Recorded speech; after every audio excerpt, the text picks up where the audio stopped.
The whole point of success is to enjoy the journey and appreciate the journey, have patience and perseverance for what comes next, and recognize, Jason, like you just said, is that this is where the real magic lies. Relationships, intimacy, connection like this. If you can focus your beacon on that and build that out, success itself from a monetary standpoint, a notoriety standpoint, business growth, etc., is a byproduct that naturally starts to evolve alongside who you are. Kick back, pour yourself a nice dram of whiskey, and let's settle you in for some low-key conversations on high-performance living. This is Wise Words in Whiskey. Jason Cercone. I'm really Wylie stoked McGraw. to have you. Yeah, absolutely. I'm stoked to have you here, brother. And for everybody that's hanging out with us today, I want to introduce a great guy to you first and foremost. His name is Jason Cercone. He is an unbelievable man, but an entrepreneur and a podcast expert who focuses on brand awareness and brand evolution. Evolution of brand is his thing around busy entrepreneurs, business professionals, et cetera, to utilize the medium of a podcasting to create credibility, brand awareness, and recognition for what it is they're out in the world. He believes, and I agree with him, that podcasting is the most credible networking medium that we have available to us out in the world today when it comes to business. So I think it's awesome that he does this, but he's got an unbelievable story, a crazy background, an entrepreneurial spirit at heart. And I brought him on today to discuss the sudden firing from a corporate job and the mindset shift that it took for him to jump into his entrepreneurial business model of focusing on podcasting and building out brand awareness as an architect, a marketer, et cetera, for other professionals as well. That's going to be, I think, a great conversation starter to unpack with you, brother. But first, I think it's time for all of us to kick back and relax. If you're hanging out with us, pour yourself a nice dram of whiskey. Jason and I are going to be sharing in the Glendronach 12. It's this original, unbelievably sweet single malt. There we go. Sir. Let's pour ourselves a nice little dram as well while everybody else gets ready to join us.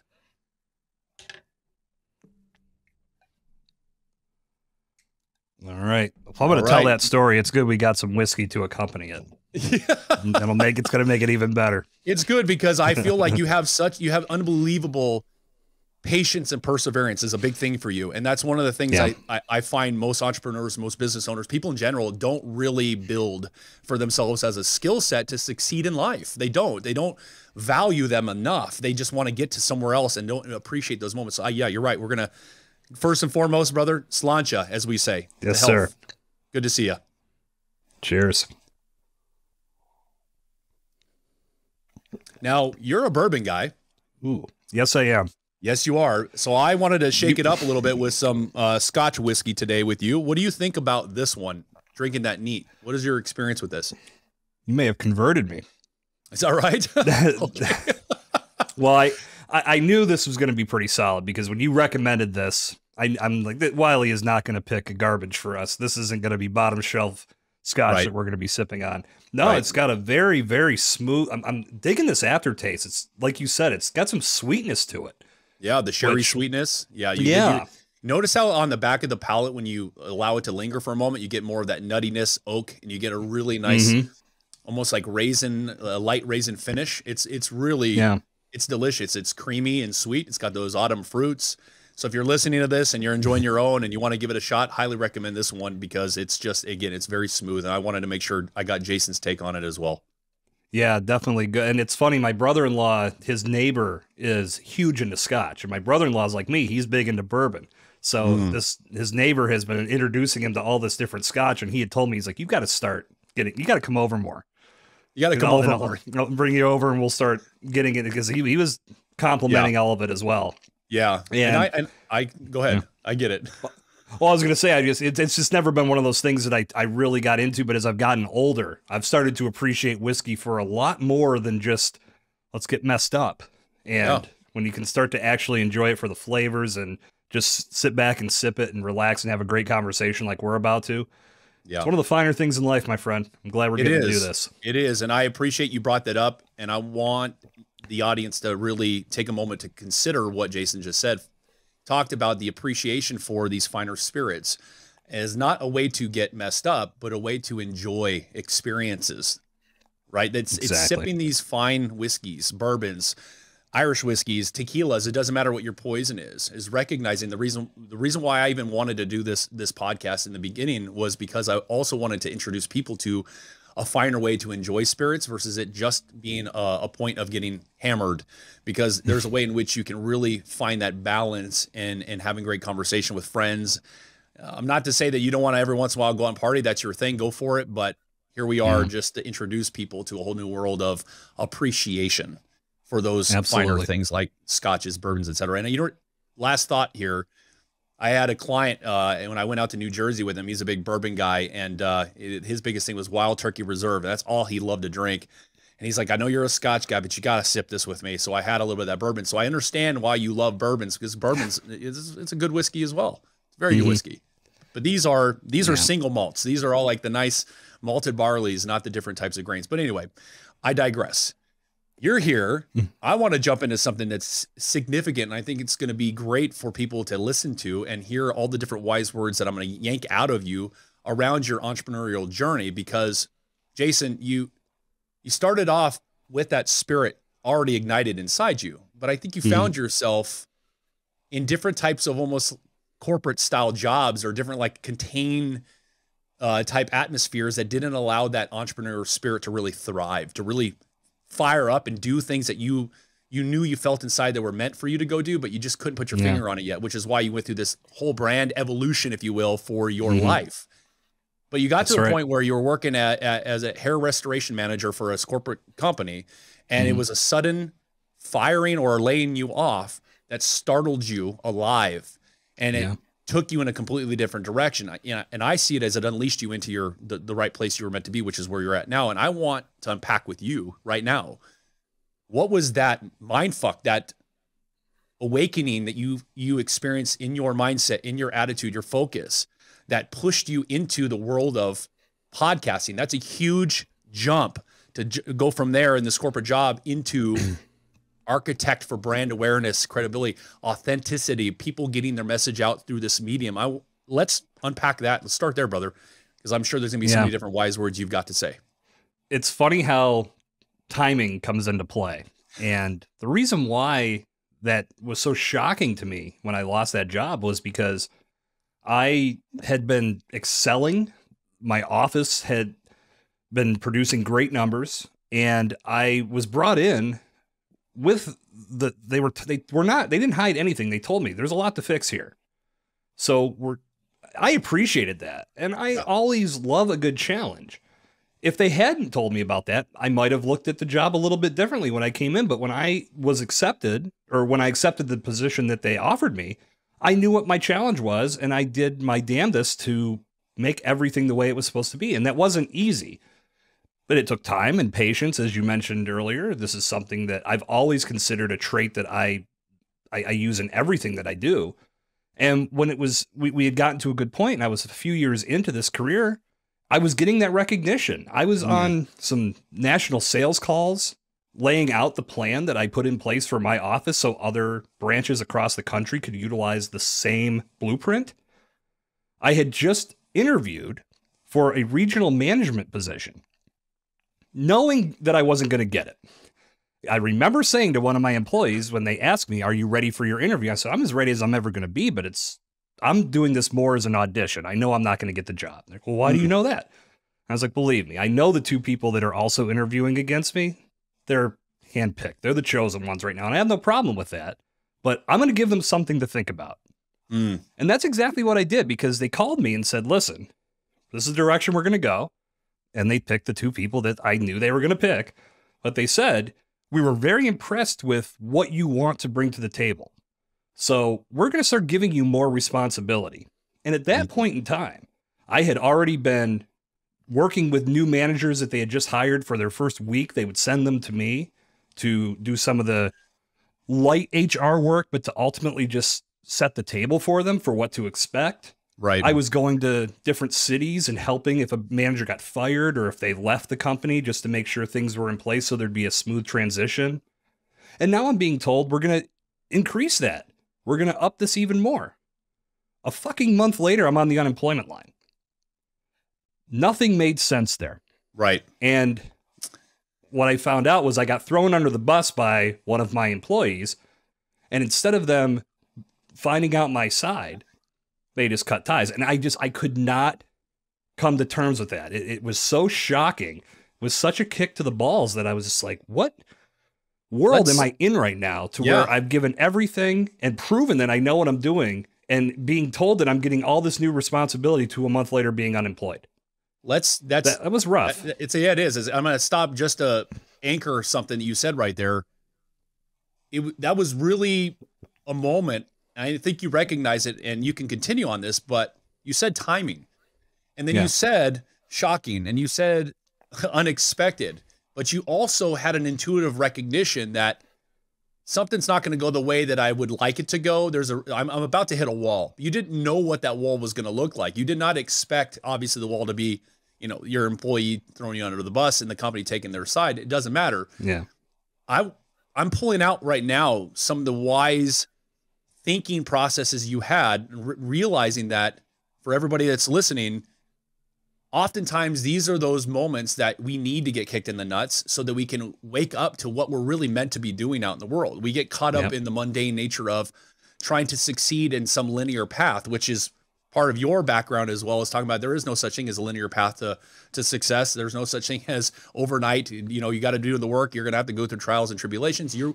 Clearly your entrepreneurial spirit was alive, but you were not actually actively in the environment that allowed it to be the best, most optimized, unleashed version it needed to be. And you needed to get kicked in the nuts by this corporate job to push you in a direction that you really were meant to go. So that is, for me, I wanted to land on that, but continue please, because you're spitting out some really good information right now about this. No, you couldn't be more right. And I had probably done more planning in regards to my exit than most people would. And I had already started another, I guess, quote unquote, side hustle, as much as I hate that term. We'll call it that for conversation's sake. Right. And I was building it and starting to get some recognition. I was mainly just doing it. It was in the craft beer world. It's funny, we're going to talk about this on a whiskey podcast, but it is what it is. That was my big passion at the time. I was big into the craft beer space, felt that there weren't enough voices out there to scream the goods of all these great breweries. I mean, there certainly are now, and everybody's very familiar with this. But in 2013 and 14, it was still kind of desolate out there in regards to people giving advocacy to the great work these breweries were doing. So I started doing that, and things were starting to pick up. So in my mind, I said, okay, I've got some traction here. If I can make this my full-time gig and have it sustain me, I will give them ample notice to where I will help them find my replacement and do it with no pay. This is because at that point I felt so loyal that things were going so well that I wouldn't want to leave them hanging and just say 2 weeks from now, I'm out and you got to replace me. I wanted to have a smooth transition. I thought that was something that would stand out, and they rewrote the story for me. And that is what it is. Reason I mentioned timing was because 4 days after that all happened was my very first podcast recording. Oh, interesting. That was already on the books. I mean, I knew me and my friend were starting a podcast, and I was not expecting it to be doing it from a place of unemployment, but it also had nothing to do with my full-time job. And the first podcast I did, it was terrible. We did it from a noisy bar. It was beer themed, so I think we might have gotten a slight pass. But overall, the production quality was garbage. We did no planning. We launched it out of spite. And I can tell that story too if you want me to. It was just a lot of things that I would tell anybody that I'm talking to now. Don't do these things. And I'm telling you from my own experience, you can't build a foundation the way we tried. But we weren't even thinking that way. But it reignited this flame inside me, because when I was in college, I had a radio show. I loved it. Wanted to pursue radio, but never really found the right path to do it after college. So it became just a distant memory. But when podcasting became more prevalent, I fell in love again. And here we are 8 years later, Here we are. This is what I do, and I couldn't be happier. The fact you're honestly you're excellent at it. I have to say that out loud. I've listened to your shows. I know you produce and you host. I've listened to your Evolution of Brand. I think it's real because your questions, even the way in which you engage your audience, is not the typical shiny, sleazy sales approach to podcasting. There's so many of those out there. People get so burnt out nowadays with it. They want to listen to shows that are like this, authentic conversation, pulling out some really cool information, wise words without it being so hyped up. Exactly. And if you're listening and hanging out, drinking and relaxing with us, listen to Jason's show, Evolution of Brand, because he does bring realness to the table with his audience. But I'm backing up here because there's a part of your mindset, though, that it really shifted for you to even be willing to embrace sucking at that first podcast. Because most people that even are now hanging out with us are going to say, well, I'm going to try to do it perfect the first time out of the gate. And you're going, no. If you have a fire inside you, if you're passionate about something you want to experience, you're willing to embrace tripping over yourself to figure out those flaws, those fatal mistakes, etc., so that you can spearhead, as we say in the military, or be the canary in the coal mine to do that for others, so that people can, in fact, start something really great without having to go through those growing pains. Despite the fact there will be growing pains, you're kind of the architect that gives them that. And I care to really unpack further your actual mindset from being fired to going into that bar, to doing that beer stuff with that first podcast, and now why you're so alive with focusing on podcasting. There's something deeper about you that loves this element of communication. What is that? Well, for me, when that firing took place, I came home, sat in the chair for a little bit, stared at the wall, just wondering what the fuck just happened to my world. Because that was just such a... Again, it was just like, well, okay, well, what do I do now? And the only answer could come out was like, well, let's go down the street and have some beers. I have a bar down the street that I walk to. So because I'm like, I know I'm not going to be able to drive home. So let's go just do this tonight. And I did. And it's fine. I mean, I was like, I don't have to work tomorrow. So whatever. I woke up the next morning and I just looked at myself in the mirror and I said, there's two options in front of you right now. Dust up the resume, get it updated, put all this new information from this past job that you did excel in, put it out there to potentially have all of this happen again, or you've got all of this years of accumulated skill and talent. Start putting that into your own practice and stop calling it a side hustle. Make it the full-time gig. There you go. Friggin' run with it. And I chose the latter. The latter seemed more appealing to me in that moment. Did it scare you? I haven't looked back, because for me, it absolutely scared me. Okay. Because, and there's no reason to, I was 100% confident it was all going to fall into place. Well, it's bullshit. We both know that's never what happens. And like I said, my path isn't linear. If it was, you'd probably go, well, this guy's a liar. Let's just finish this whiskey and wrap this show up. No, not even. No, I mean, no, that's how I see it. The linear path is non-existent. There's really... And no matter what you're doing, you're going to face some sort of obstacle along the way. And it's how you combat that obstacle that really defines what your success will become. Because so many people walk away far too soon. And passions like I have for podcasting may die just because they don't want to face that fear and try to beat it into the ground. I know that's something you're huge on. Yep. Is embracing the fear of these arduous challenges, facing the unknowns. And that's exactly why I brought you on, to talk about that massive transition where, unfortunately, the only way in which we truly can evolve, right, that evolution aspect that you're so fond of, or change or grow, is when we are faced with those moments like you experienced with being suddenly fired despite the successes you created. And it's easy for people to fall down and go down the rabbit hole of blaming themselves, blaming things outside of them, and utilizing that as an excuse to lick their wounds longer than they should. It's nothing wrong with licking your wounds. How about you lick your wounds while you're still moving in a direction? Why don't you realize the timing of why the universe decided to kick you in the nuts right now, or challenge you, or push you, or put you in this position to lose a job, maybe lose some money, hire the wrong person, get stuck in a stupid job that you don't like. There's a reason why these experiences happen, and what you are sharing with the people that are listening and hanging out with us, and I'm pulling more out of, is truly the only way in which you'll actually feel and experience those successes you long for is being willing to embrace those moments that really scared the crap out of you, those unexpected situations you have no control over, and not seeing them as a bad thing or a detriment to your life, but seeing them as fuel that propels you in a direction of where do I really want to go with my life right now? If you're willing to embrace that mindset, which is what you just shared, success is yours in a very subjective manner, whatever you define that as. And for you, you were like, wow, I want to connect with people like Wylie. I want to sit down and have conversations. I want to podcast. I want to put out good information. I want people to feel what I feel, what it's like to be turned on by things I do on a daily basis. When I look in the mirror, I'm satisfied with my decision. But I was also willing to embrace that fear, that suck that happened in those moments, that mindset that really allowed my intuition to come alive and go towards a direction I had no idea what the outcome was going to be, period. Yeah. Yeah. I don't know how you can experience the joys of success if you don't know how shitty it feels to be at the bottom and really be in that position of not knowing what's going to come next. Right. It makes it hard to appreciate it. And I know that I'm nowhere near the end, and I don't look at the destination. I'm looking at the journey and what the journey is giving me along the way. Right. And the answer to that is a ton.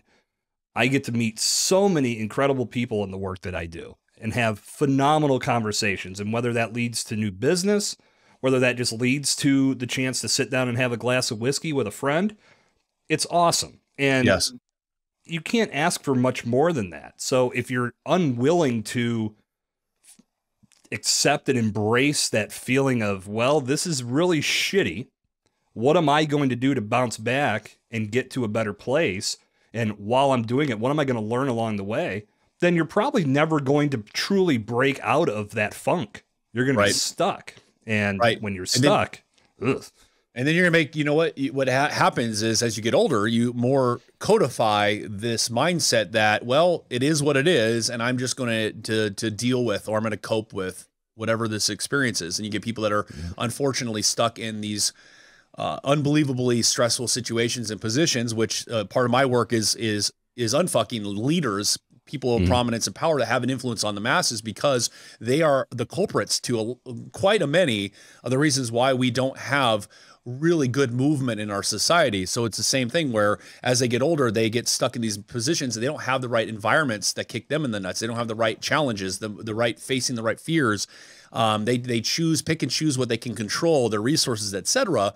And this is where we lead into talk about having whiskey. We lead into people misusing alcohol, drugs, sex, entertainment, escapism to cope with life rather than facing those truths and doing something about it so that you can experience, like you said, the joy of success that comes along with the journey instead of trying to get to a destination to then maybe turn around and buy your way out of the pain you're in or the sacrifice you've unfortunately provided to the life journey that you're on unnecessarily. Yeah. And now you're miserable and you're unhappy. And despite the bank account might have a couple extra zeros behind it, it's like the whole point of success is to enjoy the journey and appreciate the journey, have patience and perseverance for what comes next, and recognize, Jason, like you just said, is that this is where the real magic lies.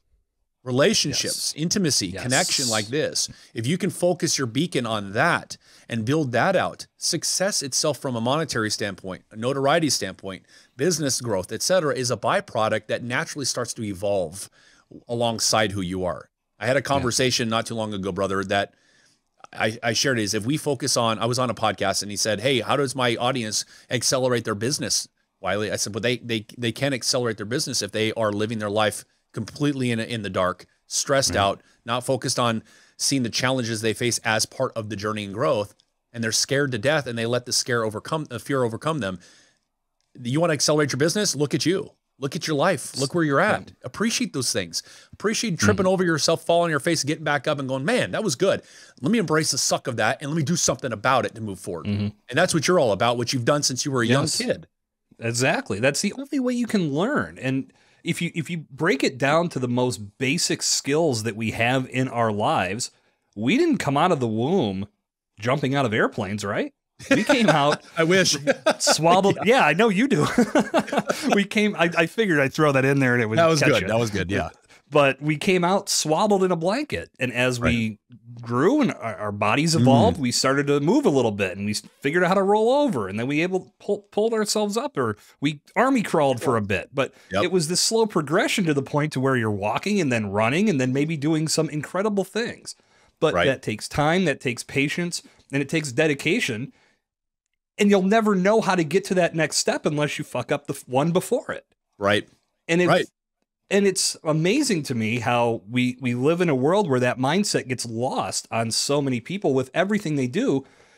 Everything that's led up to whatever they're doing in the business world has required patience. It's required putting in the practice swings. You know, as a lifelong golfer, I've just become so accustomed to practice swings in that field. I know I'm going to need to do it everywhere else. But everybody wants to start their own business, and they think that, well, once I do that, I'm going to be at the top of the world. I'm going to start a podcast, and the whole world is going to show up and listen to what I have to say. No, that's a fantasy world, and you're going to be very disappointed. $30,000 on a website because I have an idea instead of understanding what message, who the hell am I? And what right do I have to go out and do anything for anybody else? And that's unfortunately, it's like, you know, people that are coaches and consultants, et cetera, they have value, but they themselves are always going, yeah, but I'm always on this journey of chasing, you know, what's next and chasing success versus just experiencing it on a daily basis and recognizing every day is success if you allow it to be. And it's huge. It's your analogy or even the explanation coming out of the womb is so key to recognize that we're swaddled right out of the womb, and we have to learn how to be uncomfortable. We have to recognize as we grow into that. And one of the things that popped up for me when you said skydiving was there's so many people in my sport that want to be swoopers. They want to be these canopy pilots that fly really fast, small canopies, and they want to look cool because it looks cool, people doing crazy stuff like that.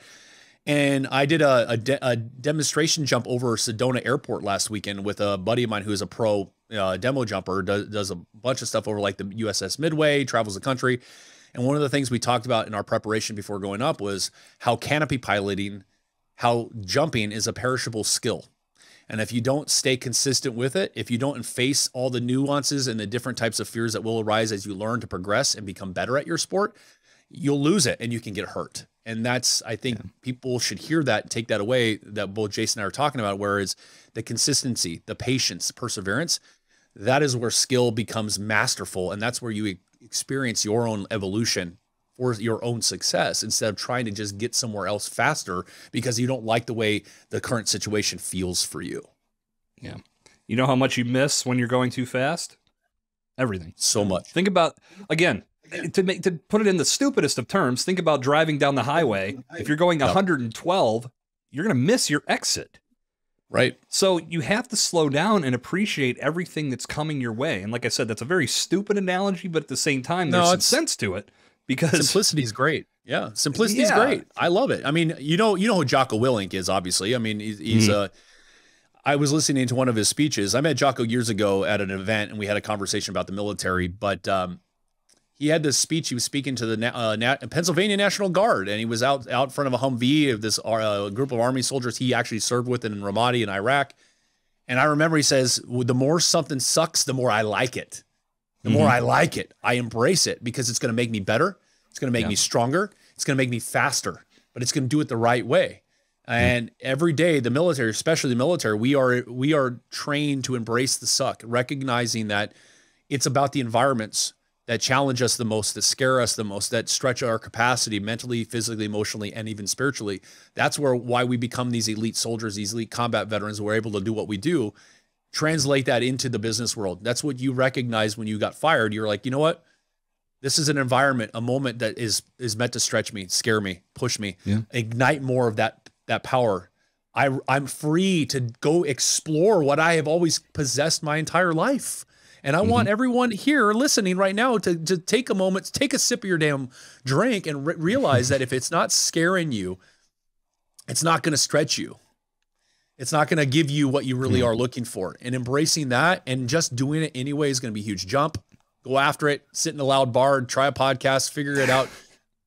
To me, I love that you said all of that. That's huge.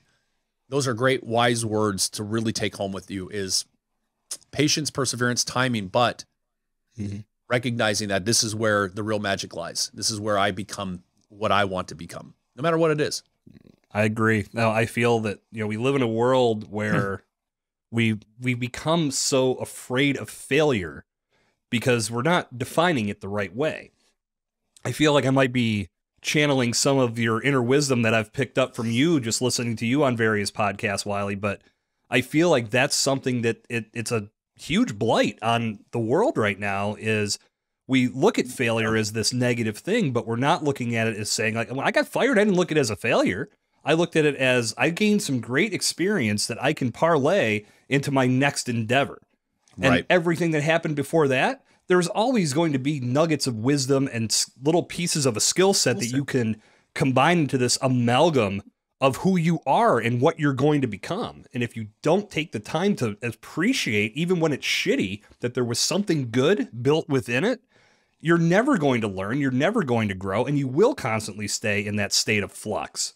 And from there, that's boring as hell, if you ask me. It is. Hey, you know what? If you like your life to be a little bit more mundane, there's nothing wrong with that either. There is absolutely no judgment here. Jason and I are not at all sharing with you like some wise words to just consider for yourself. You want to find some more peace in your life. You want to experience a little bit more success. Heed a little bit more of this and understand that if it really is an uncomfortable situation, consider the situation first before you reject it or try to walk away from it. Jason considered he got, unexpectedly let go of a company that he was bettering. That to anybody goes, woe is me in that moment. Instead, you're like, I'm going to embrace the fact that, well, this sucks, but it kind of freed me a little bit to actually go after a little bit something different, what I really wanted. Let me see what I can do with that. That was the mindset I wanted to unpack with you. And I'm glad that you went there because it's like, here's my mindset in this moment. Failure is good. Quitting is not. So let me take the failure, or as I say, the acronym, being ex-military, we love these acronyms, FAIL, fail, finding answers in life. I'm going to take the answers I just figured out in this moment that was forced upon me. I'm going to recognize that I needed to get kicked like this to do something that I was meant to do and not be stuck in this rut of what I'm expected to do. Yeah. And I full disclosure, I harbored some resentment for those people for a while. Of course. Yeah. And I think that's completely expected, but I didn't let it cloud my judgment. And when I made that decision to walk the path that I walk now, it came to a point where eventually I just had to say, you know what do you care now? Like, this was probably a good thing. It may not have looked like it on the surface, and it probably hurt, but would this path be as forged as it is today if I was still there? Were it not probably for that experience you had, thinking about, had employment still continued, I would have had all that extra responsibility. Maybe I would have been given an official promotion. Who knows? But it would have taken time away from where my true passion lied. Right. And getting the opportunity to actually explore that and cultivate it and make pivots and transitions as I went, I should be thanking them for giving me that opportunity and putting some extra clarity into my world, even if it didn't look clear in that moment. And let's take a pause there. Is you went from having a little bit of that resent to recognizing, wait a minute, this is a blessing. This is a gift. Yeah. I had a conversation the other day about that very thing with when it comes to mental health, seeing people with ADD, ADHD, etc. This gentleman, an unbelievably successful guy, recognized that maybe I don't have a mental disability. Maybe I have mental abilities. How can we recognize the holistic nature of what we are brought into this world, how we were built, and what our experiences are? We constantly compare ourselves to other people. We want to be like the Navy SEAL, the Army Ranger, the skydiver, the podcast architect, instead of recognizing that we are all here in our own element to then provide value holistically so that everyone else can walk a path for themselves and take these wise words and implement them as necessary for their life instead of trying to emulate to a T for it. So it's unbelievably important to recognize that we're built differently. We have different capacities, but these experiences are blessings. If we can appreciate them, even death in life can be a blessing. If you look at why did this show up, it goes right back to what you said in the beginning of our conversation, brother, and that is timing. Consider the timing of why. I tell clients that all the time. I work with very few people per year. It's very intense, life-altering stuff that I do for them, but I tell them when we meet, when I'm referred, is my work is all about timing. I'm going to calibrate with you. We're going to get to know each other. We're going to connect. We're going to build this relationship before I even feel like you're even ready to do this, because I know what's going to happen the moment we really get after it. It's all in the right timing. And I can appreciate when people show up in my life. I may not like it. Maybe consider the timing of why that person's there in this very moment. And let me see if I can pull value, gold, wise words from this experience and conversation that can be implemented into what I'm already doing for myself. And then I'm going to become even more elite in my own life the way that I see fit. And then the byproducts of that are those successes that you get to cherish, celebrate, and share with the world. Yeah, I could not agree with that thought process and that mindset more, because I feel like we are, you can call it preconditioning, predisposal, but we are constantly in this state of looking at negative first. Yeah. And I think when that starts bleeding into everything we do, we cost ourselves opportunities at every juncture, in every facet. And we have to start. And I'm sorry to interrupt you, but you and I have talked about this too briefly, but it's conversation and communication. You are doing what you do for the medium of communication. Here's a wise thought.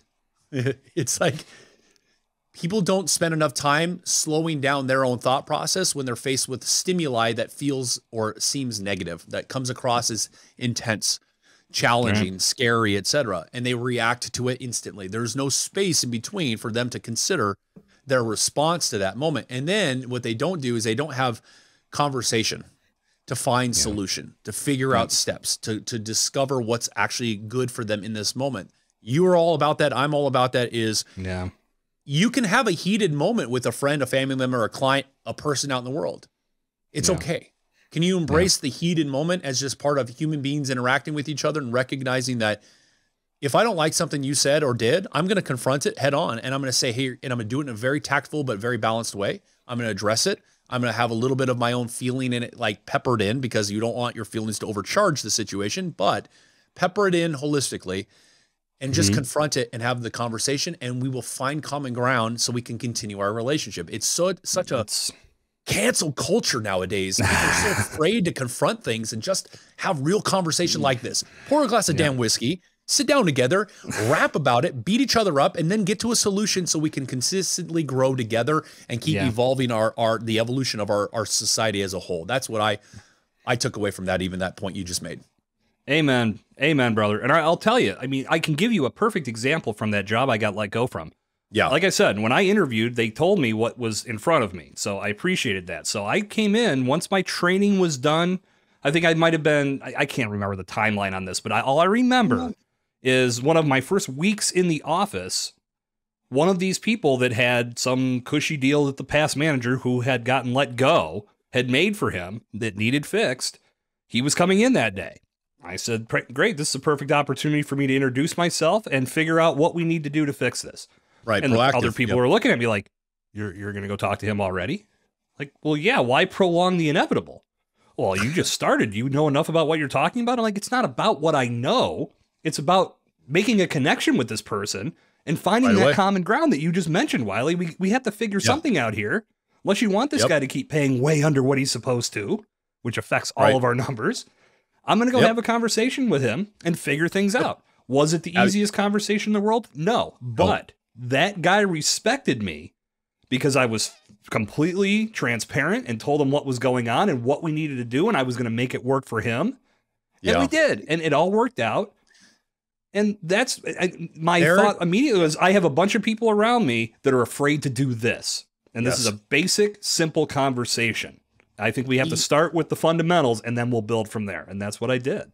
Absolutely. And we're getting close to the end and a few minutes left. I want to make sure that we wrap up here with really good thought processes and wise words for people to take home with them. But your leadership, you embraced your own version of leadership and you stepped towards something that might have been very uncomfortable despite, and said, if I don't say something, what are the outcomes and results without saying a word? If I confront it head on, regardless of what the outcome is, something will in fact change. I don't know what that's going to look like. All I know is that if I don't do it, it's going to be worse off than it would be if I would do it. And everyone needs to take consideration into those wise words is, maybe it's time for you to start small. Go have that conversation with that family member, that friend that feels uncomfortable. confront that head on. Understand the timing of when you feel like I really want to tell this person X, go do it in that moment. Embrace whatever the response is. Recognize that at least you doing so moves the energy and allows things to start to evolve, regardless of maybe you have to have 4 or 5 more conversations about that topic. You at least did it. You stepped towards it. So huge takeaway right there. I think that was very wise of you to share, is like, I was willing to be the leader in this moment. And I have a friend that did that too in his company. He said, I didn't need to say anything, but I did, because as a manager, I needed to go tell them this is not going to work. Our new website's going to fall apart. I'm telling you, it's going to happen. They're like, why did you say that? He goes, well, who's going to do it? Me. I'm the leader. I'm supposed to go do it. And it worked out. It ended up working out. And they actually look at you and go, man, I like that guy's attitude. Maybe I need to give him more responsibility, pay him more money, allow him more freedom, etc. So let's do this. What other wise words do you have in this last minute to share with people that are hanging out with us right now based on our conversation? They absolutely should consider if they're going to experience more of that personal peace and freedom with their own successes. It's a word that you mentioned earlier when you were rattling off some of the good qualities that I bring to the table. And it's one of the main pillars of my podcast, and it's authenticity. And you mentioned cancel culture, and we live in this world to where sometimes even trying to be authentic can get looked at as negative, but I look at it as the most positive thing that you have in your world. Your story is your story, and you should never be ashamed or discouraged to share what you've experienced in the past with anybody, because it's you. And unless you're willing to be yourself, you're never going to make that true connection with people that you need to in order to find your version and your definition of success. So I challenge anyone sharing a glass of whiskey with us today, Wylie, just listening to our conversation. If they're in the car, I hope they're not drinking a glass of whiskey. Save that for when they get home. Hey, but you never know, man. I know. I know we don't want to encourage that. We don't want podcast, that at all. No, it's not encouraged, but go ahead. But I challenge anybody listening to us today to really look deep within and ask yourself if you are bringing that authentic story to the forefront, because that authenticity will resonate with the right people. Right. And if you're trying to captivate the world, that's difficult because everybody is wired differently. But if your authentic story is presented in a way that people can listen to it, they can find a little bit of themselves in that story, they're going to resonate with what you have to say, the right people are going to come to you. And whether it's a question of just listening to the content you produce or watching the content you produce or putting money in your pocket because you can truly deliver a transformation to their world, authenticity is going to be the driving force that makes all of that happen. So if you're listening to this today, the biggest takeaway I can say, other than all the other great words we've shared throughout this conversation, Wylie, be authentic. Use that authenticity to your advantage and have your story be what represents you in the world. Right. And we can go for hours, and I hope we do this again. Absolutely would love to do it again. Yes, sir. But I'm going to peel this even further for you, what you just said. The authenticity should stimulate polarization. Do not be absolutely afraid to be polarizing in the world. We have this unfortunate self-assessment that I need to make everybody like me, or I need to not look bad in front of the eyes of others. There is absolutely nothing wrong with being polarizing, because if you stay true to the authenticity of who you really are, understanding and valuing and loving yourself for who you are, like you said, that the right group is going to come to you, and that's all that matters. That's what you're meant to impact and affect. Go after that, and you will see how life becomes so much more at ease, more peaceful, more prosperous, etc. So that is my last thought, piggybacking on what you said, Jason. Where can people that are hanging out with us hang out with you, connect with you? Hell, if they want to start their own podcast in a loud bar, where can they find you to do so? Well, come talk to me first so I can tell you why that's not the way to go. Exactly. That's the right direction. And you can find me at jasoncercone.com. I make it very simple for everybody. I've got a lot of free resources that you can tap into there. But ultimately, my goal is to provide you with a little bit of therapy. And podcast therapy is sort of my new direction. And I want to talk to you about what you can do to really excel in this world. And I think my take on it is a little bit different than what most quote unquote gurus will tell you, because I get into the bare bones of the fundamentals, and I want you to understand why that's important. So I welcome a conversation with anybody, and you can find me at jasoncercone.com to make that happen. Well, all of that will be available to everybody that's listening today as well, brother. Again, we could go on and on. One last toast to you. Thank you so much for joining me today, brother. It's been a pleasure, as always, chatting with you. I look forward to when we can continue it. Sláinte. Sláinte. Wylie, thank you so much for this opportunity. It's great to connect with you in this capacity. I know we met via the podcast platform. You were guest one on Evolution of Brands. So yes, it was a good time. I loved everything you had to say in that conversation. I'm glad we've got to cultivate a good friendship since then, and appreciate the opportunity to talk with you today. Here's to you, brother. Thank you so much for being here. Too. We'll talk again soon. Yes, sir. For those of you hanging out with us, I appreciate that as well, and enjoy the rest of your day. Cheers.